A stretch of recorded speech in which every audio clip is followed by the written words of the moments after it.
KaraokeBooks. Dubliners. James Joyce. Audiobook. Chapter 4. Evelyn. She sat at the window watching the evening invade the avenue. Her head was leaned against the window curtains and in her nostrils was the odor of dusty cretonne. She was tired. Few people passed. The man out of the last house passed on his way home.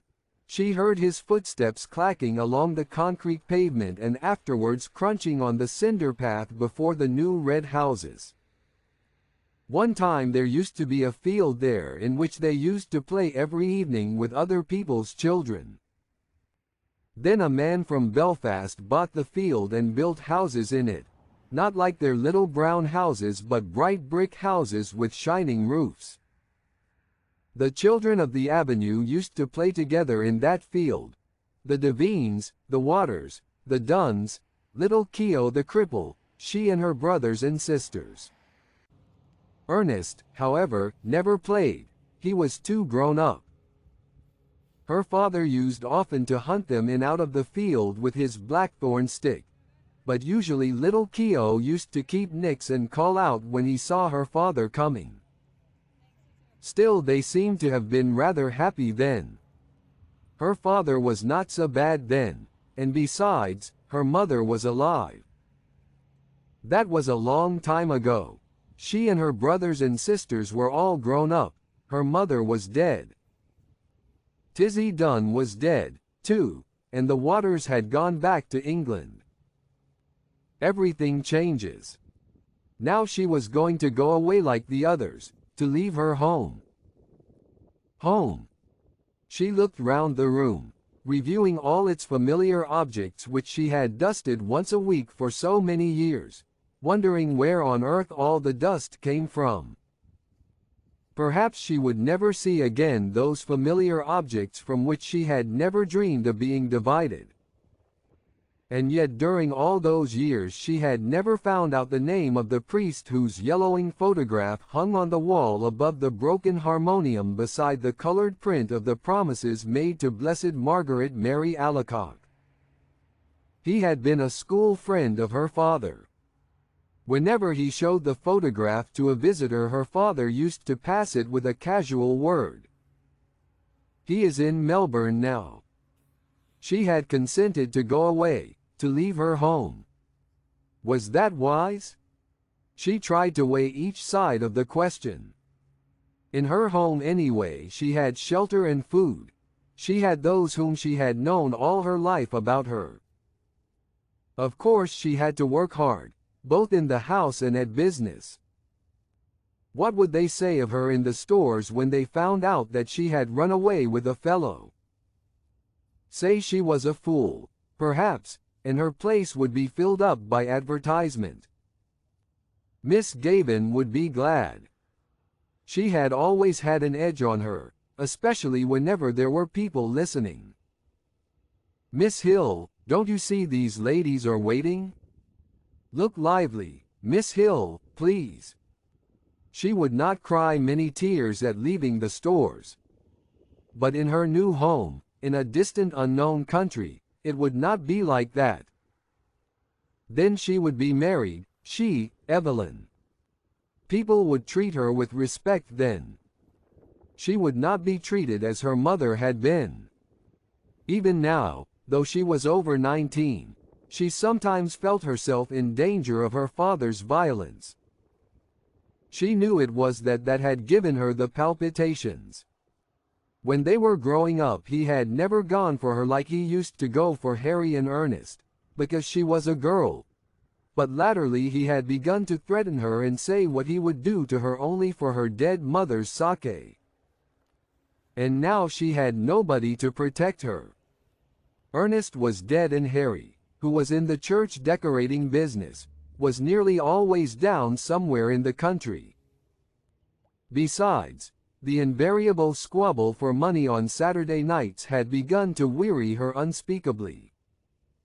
She always gave her entire wages, 7 shillings, and Harry always sent up what he could, but the trouble was to get any money from her father. He said she used to squander the money, that she had no head, that he wasn't going to give her his hard-earned money to throw about the streets, and much more, for he was usually fairly bad of a Saturday night. In the end he would give her the money and ask her had she any intention of buying Sunday's dinner. Then she had to rush out as quickly as she could and do her marketing, holding her black leather purse tightly in her hand as she elbowed her way through the crowds and returning home late under her load of provisions. She had hard work to keep the house together and to see that the 2 young children who had been left to her charge went to school regularly and got their meals regularly. It was hard work, a hard life, but now that she was about to leave it she did not find it a wholly undesirable life. She was about to explore another life with Frank. Frank was very kind, manly, open-hearted. She was to go away with him by the night boat to be his wife and to live with him in Buenos Aires where he had a home waiting for her. How well she remembered the first time she had seen him. He was lodging in a house on the main road where she used to visit. It seemed a few weeks ago. He was standing at the gate, his peaked cap pushed back on his head and his hair tumbled forward over a face of bronze. Then they had come to know each other. He used to meet her outside the stores every evening and see her home. He took her to see The Bohemian Girl and she felt elated as she sat in an unaccustomed part of the theater with him. He was awfully fond of music and sang a little. People knew that they were courting and, when he sang about the lass that loves a sailor, she always felt pleasantly confused. He used to call her Poppins out of fun. First of all it had been an excitement for her to have a fellow and then she had begun to like him. He had tales of distant countries. He had started as a deck boy at £1 a month on a ship of the Allen Line going out to Canada. He told her the names of the ships he had been on and the names of the different services. He had sailed through the Straits of Magellan and he told her stories of the terrible Patagonians. He had fallen on his feet in Buenos Aires, he said, and had come over to the old country just for a holiday. Of course, her father had found out the affair and had forbidden her to have anything to say to him. "I know these sailor chaps," he said. One day he had quarreled with Frank and after that she had to meet her lover secretly. The evening deepened in the avenue. The white of 2 letters in her lap grew indistinct. One was to Harry, the other was to her father. Ernest had been her favorite but she liked Harry too. Her father was becoming old lately, she noticed. He would miss her. Sometimes he could be very nice. Not long before, when she had been laid up for a day, he had read her out a ghost story and made toast for her at the fire. Another day, when their mother was alive, they had all gone for a picnic to the Hill of Hope. She remembered her father putting on her mother's bonnet to make the children laugh. Her time was running out but she continued to sit by the window, leaning her head against the window curtain, inhaling the odor of dusty cretonne. Down far in the avenue she could hear a street organ playing. She knew the air. Strange that it should come that very night to remind her of the promise to her mother, her promise to keep the home together as long as she could. She remembered the last night of her mother's illness.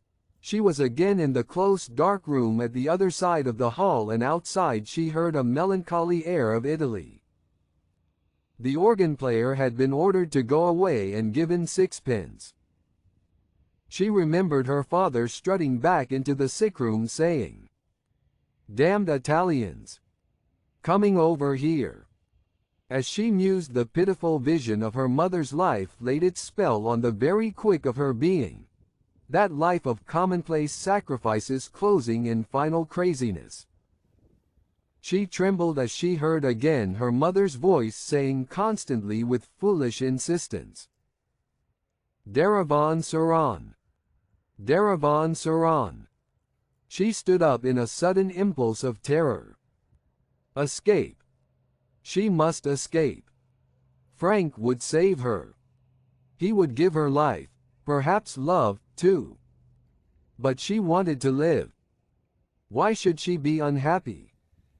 She had a right to happiness. Frank would take her in his arms, fold her in his arms. He would save her. She stood among the swaying crowd in the station at the north wall. He held her hand and she knew that he was speaking to her, saying something about the passage over and over again. The station was full of soldiers with brown baggages. Through the wide doors of the sheds she caught a glimpse of the black mass of the boat, lying in beside the quay wall, with illumined portholes. She answered nothing. She felt her cheek pale and cold and, out of a maze of distress, she prayed to God to direct her, to show her what was her duty. The boat blew a long mournful whistle into the mist. If she went, tomorrow she would be on the sea with Frank, steaming towards Buenos Aires. Their passage had been booked. Could she still draw back after all he had done for her? Her distress awoke a nausea in her body and she kept moving her lips in silent fervent prayer. A bell clanged upon her heart. She felt him seize her hand. Come. All the seas of the world tumbled about her heart. He was drawing her into them. He would drown her. She gripped with both hands at the iron railing. Come. No. No. No. It was impossible. Her hands clutched the iron in frenzy. Amid the seas she sent a cry of anguish. Evelyn. EVVY. He rushed beyond the barrier and called to her to follow. He was shouted at to go on, but he still called to her. She set her white face to him, passive, like a helpless animal. Her eyes gave him no sign of love or farewell or recognition.